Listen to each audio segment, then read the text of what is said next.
Papalapit na ang Pasko. At papalapit na rin ang pagpasok natin sa kingdom nila Kan Makisig. Pero bagong lahat ng yan, tara muna't magkwentuhan. Ayan. Yan. Relax lang po kayo mga Dabber Cats. Hatid namin ang kwento, chikahan na puno ng holiday cheer.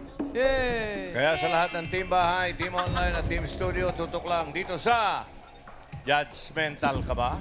Bawa!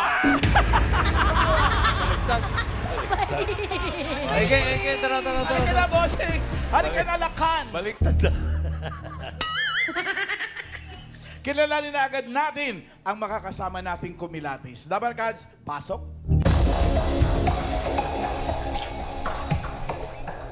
Hi everyone and hello Dabber Cats! Ako nga pala si Jelly Bea Isorena, 20 years old, nagmula sa Siniloan, Laguna! At naniniwala po ako sa kasabihang, walang inaaning tuwa na hindi sa hirap nagmula. Tama ba? Halika Tama rito, naman. Jelly. Tama siguro, ikaw nagsabi. Hello po. Halika dito. Ano bang pinagkakaabalahan mo, Jelly? Isa po akong fourth year college student po. Taking up. Bachelor of Science Accounting Information System po. Pag accounting, talagang malakas ang boses eh. Oo. Okay, good luck, Jelly. Yan. Ikaw ba'y judgmental? Minsan po. Minsan, 30,000. Dahil minsan lang Dahil pala. okay judgmental yan. ka. Okay, galingan mo pagsagot. Pag-isipan mo, pakiramdaman mo. Dahil kapag mali ang iyong sagot, minus 10,000. Naku, gagana ngayon ang pagkaano mo dyan, accounting. Simulan na natin ang round 1. Talasan ang pakiramdam. Ito na ang mga kasama natin magdadala sa iyo ng swerte. Dabber Cats, pasok. Pasok!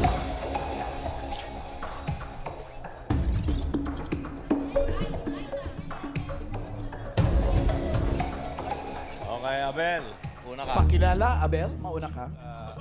I'm Abel Maizano from Tarlac. May kasabihan tayo. Ninenervyos. Nervyos, konti. Anong kasabihan? Kung hindi nakalimutan. May magandang kinabukasan ang taong may pinag-aralan. Kaya nag-aaral talaga si Jelly. Next, Abby. Abi. Magandang hapon, Dabber Cats. Aba. Ako po si Abby Paulino at naniniwala ako sa kasabihang time is gold. Next! Magandang hapon, Dabber Cats. Ako pala si Gian Ruiz from North Caloocan. At naniniwala ako sa kasabihan na anything is possible. Ay. Sorry. Always believe in God, in yourself, and anything is possible. Wow. Amen. Next! Magandang hapon, Dabber Cats! Ako si Jeric. At naniniwala ako na when bad things happen, good things are bound to happen. Ang ba naman? Seryoso Sila, din bossing. siya. Parang namumukhaan ko itong mga ito eh. Pamilyar ba sa'yo? Bigyan ka pa namin ng chance mas makilate sa mga kasama natin. Tingin na muna. Eye to eye. Tingin Pakitignan mo na dito kay Jelly. Jelly. Kay Jelly, tingin. Hindi sa akin. Lalo namang hindi sa akin. Okay. Thank you. Para sa round 1, alamin na natin ang tanong.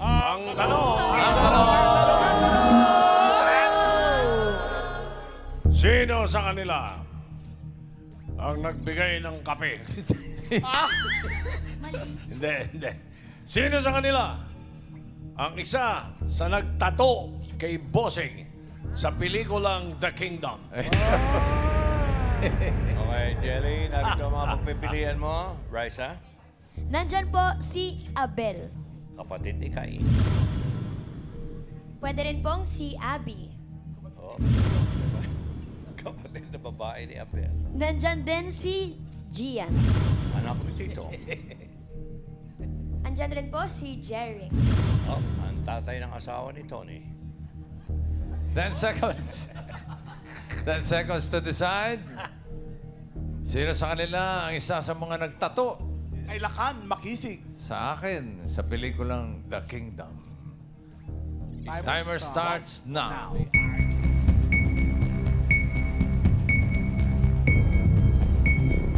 Sino ba? Sino ba mukhang mananato? Time is up. Mambabatok. Sa kong pakinggan na. Sino? Si Gian po. Si Gian. Mukha ba mananato? Mambabatok. Pwede po pala magpalit? Pwede pa, wala pang final judgment. Okay. Huwag lang dito, doon sa kwarto. Si Kuya Jeric na lang po. Si Si Kuya Jeric. Jeric na lang daw, bossing. Aha. So, Jeric o Gian? Jeric po. Final judgment? Final po. Final judgment? Lakit! Si Jeric nga ba ang isa sa mga nagtato sa akin sa pelikulang The Kingdom? Alamin natin. Check or X? Ay!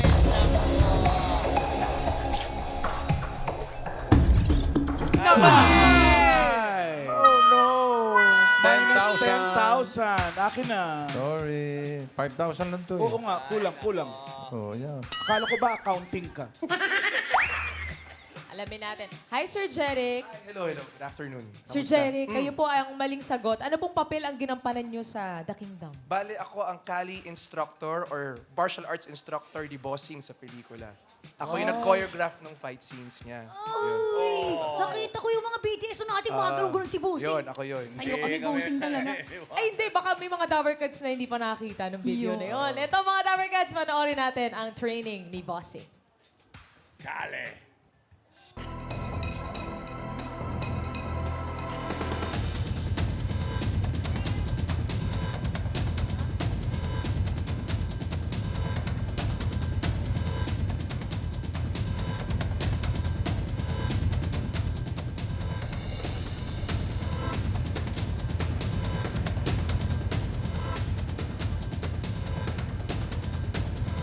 Hindi naman nagkatamaan. Siyempre, training lang yun. Hindi lang naman ako trinain niya. Si Piolo trinain din. Kali, tawag doon, di ba? Kali. Kali, Filipino martial arts po. Bale, galing talaga sa Pilipinas yung Arnis ginamit yan. natin dyan. Parang Arnis siya, Sir Jeric. Actually, Arnis siya. Pero sa States kasi, tsaka sa Europe, kilala siya as Kali. Kali. Sa California Pero Arnis galing, din siya. Oo. So, may stick fighting, may knife fighting, meron ding wala. Kompleto siya. So, original na Filipino martial arts siya. So, yun nga yung kagandahan sa pelikula kasi mapopromote natin yung martial art natin sa The Kingdom. Tama. Sariling atin. Sariling atin. Mahirap ba i-train si Bossing? Jeric. Ay, hindi. Actually, si Bossing, mabilis po make up. Magaling siya, mabilis siya matuto. Ay, Bossing! Bossing! Bossing! Oh! Ayun o! Oh! Oh! Ay! Oh! Oh! Wow! Ang bilis! Bossing! Bossing! Bossing! Bossing! Bossing! Bossing! Bossing! Bossing! Grabe si Bossing! Bigla-bigla nanugod! O, diba napansin niyo, ang bilis ni Bossing? Ang bilis! Mamiki! Mamiki, mag-ingat ka kay Bossing. Sinasabi ko sa'yo. Ayan na! Ayan na! Hoy, si Alan, magaling din po make-up yan. Ay, pero meron ako tanong sa'yo. Ah, yes po. Marunong ko ba magtato? Ay, hindi po eh. Gano'n po katagal, Sir Jeric, ang pagtitrain? Kay Bossing, yan. Gano'n niyo po siya katagal Kay titrain? Bossing, we train 2 hours. Every session is 2 hours. 2 oras kami nag-training. So, believe nga ako kay Bossing kasi malakas yung stamina niya. Maniwala kahit sa hindi, lakas stamina niya. Tsaka, mabilis siya matuto. Yun o! Sa muscles yan ni Bossing eh, oh. Bossing, nagbunga yung pag-gym mo. Alam niyo ano ha, ang opinion ko dyan, yung training ko si Bossing, para sa akin, natural warrior siya. Yun ang tingin ko sa kanya. Natural warrior Warrior siya. namin yan, si Bossing.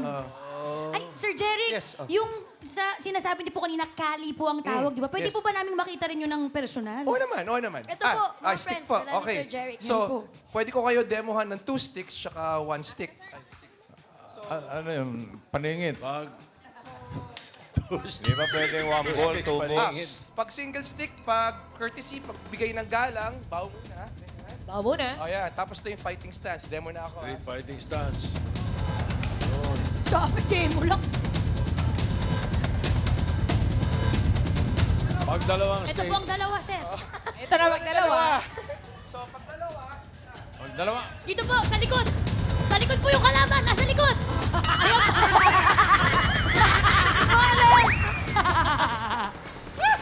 Galing! Galing! Jeric.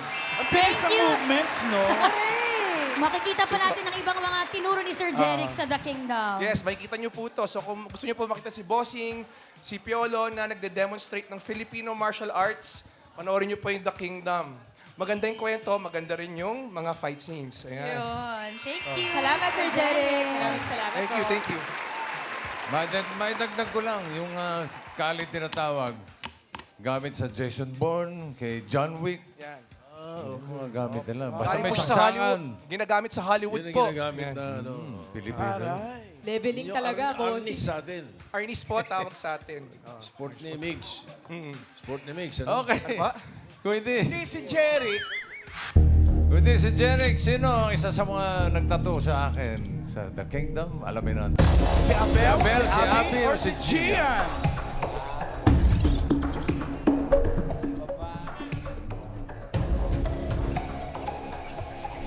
Si Abel! Ay, ito pala pinakamalapit sa atin na nagtattoo eh. Abel, mananato. Yes po. Mana na. Mananato. Sir Abel, yung ginawa niyo kay Bossing na ikwento niya sa amin last week na buong katawan yun. Ang pagtatato sa kanya. Opo. Gaano katagal yun? Inaabot po kami ng 3 to 4 hours pagpatato sa buong katawan. Pe- Buong pe- katawan po yan.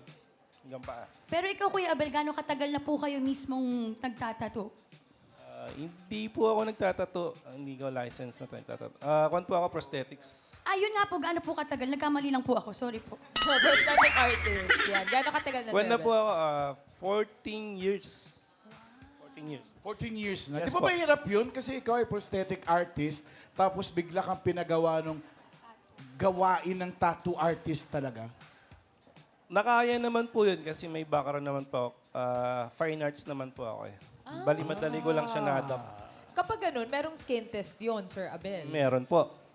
Kasi yung gamit po naming ink, hindi po siya nabibili saan-saan lang. Na-order po namin yung sa abroad pa. Ah, talaga? Opo. Kuya Abel, question lang. Kasi kaming mga Dabbercads, may moment pa rin kaming nasa starstruck kami kay Bossing. Kayo po ba sa 3 oras niyo pong tinatatuan si Bossing? May ganun po ba? Hindi ka ba na-develop? Sige! Kasi na-starstruck sila. Siyempre, si Bossing yan Oo, po, di ba? Eh, si Bossing kasi professional yan. Kaya pag sinabi niya magtatato na yan, naka-ready na po siya. Hindi naman malikot si Bossing pag tinatatuan. Akala ko siya, si Mochi. Kaso lang, magugulat yan pag sinabi mong, Bossing, whole body. Away-away na kami noon. Kasi yung whole Only body password. talagang... ang problema noon, malamig. Oo, malamig sa aircon. Malamig yung tinatato nila. Airbrush. Oo, kaya pag sa likod ako Alcohol-based. tinitira, gano'n ako Yun nang na. gano'n. Ayan o, ayan o. Ano? Likod pa lang boy next door talaga, no? Paano pag mainit, Kuya Abel? Hindi ba na, syempre nahuhulas yung makeup? Hindi po ba siya kasi, nabubura? kaya nga nabili po siya sa abroad kasi water resistant siya eh. Hindi siya agad nahuhulas. Waterproof. Alcohol-based siya. Kahit pawisan, hindi siya San safe. mahuhula. Sino nag-isip ng tattoo? Na nagbigay ka rin ba ng ideas mo, ng disenyo? Or sila na yung nagbigay Sila sa po yan sa production designer po. Kasi ni-research po nila lahat ng ilalagay namin tattoo kay Bossing. May ibig sabihin lahat po lang mga nakalagay sa katawan niya. Hindi basta-basta lang design. Kaabang-abang. Meron po bang tattoo heart si Bossing? Smiley, wala. Hindi, pero may meaning kasi yung lahat. Lahat ng tattoo ni Boss. May meaning po lahat yun. Every, kunwari sa likod. Yung uwak kasi, napakalaking ganyan. Pinaka-center. Opo, inasa likod po niya. So malalaman natin yung kahulugan sa bawat tattoo ni Bossing sa The Kingdom, December 25. Mga Dabbercats. Thank you, Ito, Sir ito, Abel. ito. Thank you po. Salamat po. Ito, sinong ano? Miss Abby, na time is gold. Ano naman po ang inyong, kumbaga, role sa produksyon ng The Kingdom? Ako po yung costume designer sa The Kingdom. Uy, challenging din to, ah. Ito, tignan muna natin mga Dabbercads. Ito, meron tayong papanoorin pagpapakita ng costume sa The Kingdom.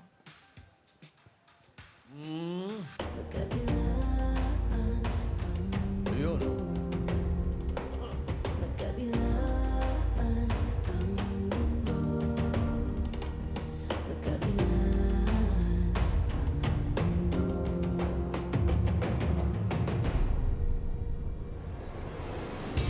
May Gaganda ng mga costume, no? Ate, tsaka nakwento ni Bossing Abby kasi na bawat pagtitipon ay iba ang suot niya. Kamusta yung naging preparasyon ninyo? To be honest, mahirap siya kasi kailangan namin i-research talaga ng maayos. Tapos, yung kailangan namin ng directives, syempre nila direct, yung approvals nila. Kasi hindi naman kami basta nagdi-design lang. Tapos, kailangan ipapa-approve muna sa kanila, ganun. Naging particular ba kayo, ultimo dun sa material na gagamitin? Yes po. I need to buy a book pa para maging sure ako dun sa mga fabrics kasi ayoko magkamali, mahirap na.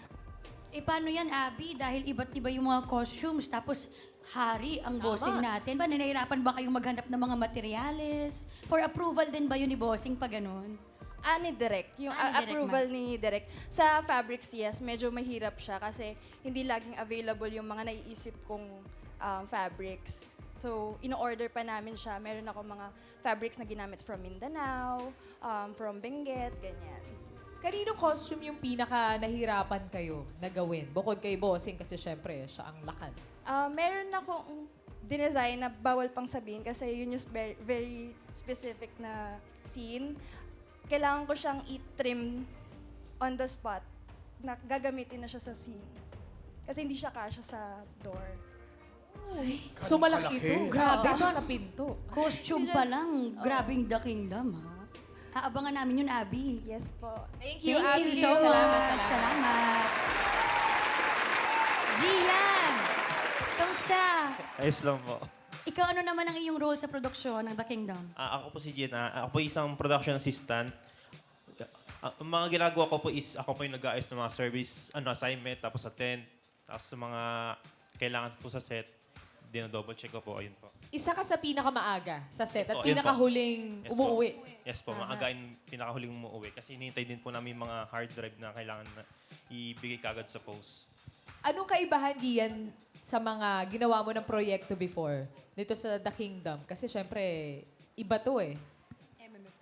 Ito, grabe, parang sobrang kinalabutan ako nung napanood ko pa lang yung trailer. Sobrang kinalabutan ako dito sa movie namin na ano. Tapos yun, grabe yung mga pinag-aralan sa, kumbaga sa history siya, binuklat-buklat talaga siya sa history kung what if hindi nasakop yung Pilipinas yun. Ikaw ba nag-aral ka din? Parang nag-research ka din? Para syempre, kahit pa paano, magkaroon ka ng idea dun sa ginagawa niyo proyekto. Opo, na yung mga, kasi mahilig din ako sa mga history. Nanonood ako ng mga war, mga pagsakop sa Pilipinas, sa mga bansa, yung mga World War II, mga ganon. Yun po.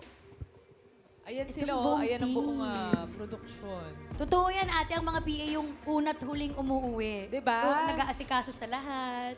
Hindi lang sa mga kung anong nangyayari sa set, pati sa mga artista. Kamusta ka trabaho si Boss? Ayan.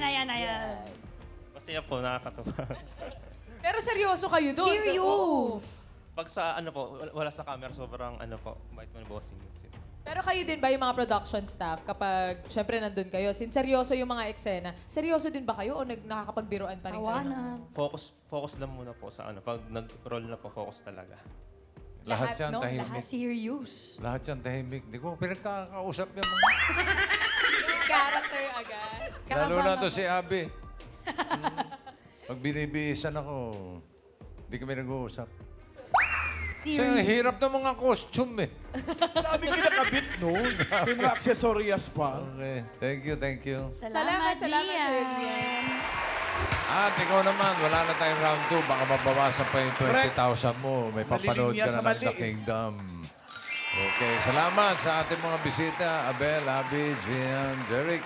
Thank you. Bawat eksena sa pelikula ay mas pinaganda ng mga taong hindi nakikita sa harap ng kamera. Dahil sa kanila, mas buhay ang imagination sa istorya. Kaya bawal kalimutan ng mga tao behind the scenes. Thank you sa lahat ng tao, sa lahat mga nasa likod ng The Kingdom. Maraming salamat.